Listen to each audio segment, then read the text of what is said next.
కిర్లంపూడి మండలం జగపతి నగరంలో జగ్గంపేట నియోజకవర్గం తెలుగుదేశం పార్టీ అభ్యర్థి జ్యోతుల నెహ్రూ గెలిపించాలని జ్యోతుల నెహ్రూ కుమార్తె తోట సునీత ఇంటింటి ప్రచారం నిర్వహించారు.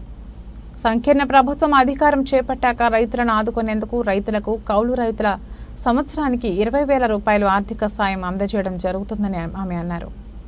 జగన్మోహన్ రెడ్డి పరిపాలనంతా అక్రమ కేసులతో దౌర్జన్యాలతోనే కొనసాగిందని, వివేక హత్య కేసులో నిందితులను జగన్మోహన్ రెడ్డి కాపాడుతున్నాడంటూ సొంత చెల్లెలే అంటుందని అన్నారు. చెల్లెలకు తల్లి విజయమ్మకు ఏ విధమైన న్యాయం చేయలేదని జగన్ రెడ్డి రాష్ట్ర ప్రజలకు ఏం న్యాయం చేశారని ప్రశ్నించారు.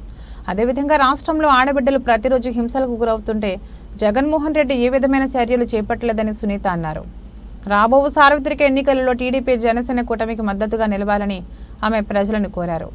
జగ్గంపేట నియోజకవర్గం ప్రగతి బాటలో నడవాలంటే తెలుగుదేశం పార్టీ రాష్ట్ర ఉపాధ్యక్షులు తన తండ్రి జ్యోతుల నెహ్రూకు సైకిల్ గుర్తుకు ఓటు వేసి గెలిపించాలని ఆమె ప్రతి ఒక్కరిని కోరుతూ ప్రచారం ముందుకు సాగించారు. ఈ కార్యక్రమంలో తోట సర్వారాయుడు, కాళ్ల వెంకటేష్, ఆళ్ల బాబులు, దొడ్డిపట్ల బుజ్జి, జ్యోతుల సత్యమూర్తి, మండపాక శ్రీబాబు, పిండి బుజ్జి పాల్గొన్నారు.